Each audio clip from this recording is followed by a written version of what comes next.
Dans cette vidéo, je te parle de l'estime de soi pour mener un projet. Avant ça, si t'es pas encore abonné à ma chaîne, je t'invite à t'abonner dès maintenant pour suivre tous mes conseils. Globalement, quand on parle d'estime de soi, il y a 3 positions qu'on peut avoir. La première position, ça va être se sous-estimer. La deuxième position, ça va être s'estimer à sa juste valeur. Et la troisième position, ça va être se surestimer. Tu t'en doutes, notre objectif, ça va être de s'estimer à sa juste valeur. Pourquoi ? Eh bien, quand tu te sous-estimes, tu auras tendance à penser que tu n'as pas les compétences ni les aptitudes et donc que tu n'es pas capable de lancer ce projet. Et tu le sais aussi bien que moi, quand on ne se sent pas capable de faire quelque chose, en général, on ne le commence même pas. Donc, si tu te sous-estimes, tu as de grandes chances de ne jamais te lancer dans ce projet et peut-être à tort. Ensuite, il ne faut pas non plus se surestimer parce que là, c'est l'effet contraire. Quand on se surestime, on considère que c'est presque déjà de l'acquis, que c'est forcément possible, qu'on a les aptitudes, qu'on a les compétences, qu'on a les connaissances qui nous permettront de mener le projet à bien sans gros problème.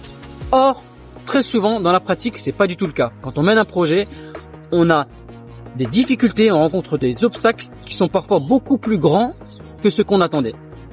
Et le souci, c'est que si la personne s'est surestimée, elle va se trouver face à des choses qui vont la bloquer, elle va pas vraiment comprendre et finalement, elle va baisser les bras. Donc, la bonne position à adopter, c'est de s'estimer à sa juste valeur pour mettre un maximum de chances pour réaliser un projet. Alors, comment s'estimer à notre juste valeur ? C'est très compliqué. Il faut surtout, en 2 mots, être honnête avec soi-même. Il faut être objectif. Pour être objectif dans l'estime de soi, il faut absolument reconnaître aussi bien ses qualités que ses défauts. En effet, celui qui se sous-estime, il va avoir tendance à plus voir ses défauts que ses qualités. Et au contraire, celui qui se surestime, il va avoir tendance à plus voir ses qualités que ses défauts. Et les deux ont un moitié tort, moitié raison.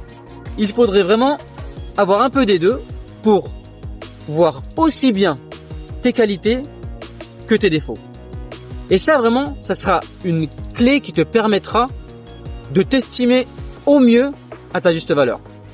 Et quand tu t'estimeras au mieux à ta juste valeur, c'est là que tu as la meilleure des positions, le meilleur mindset pour pouvoir mener un projet à bien et arriver à ton objectif.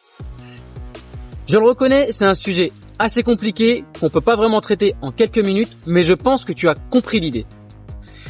Il faut être objectif pour t'estimer à ta juste valeur, pour mettre un maximum de chances de ton côté pour mener à bien ton projet.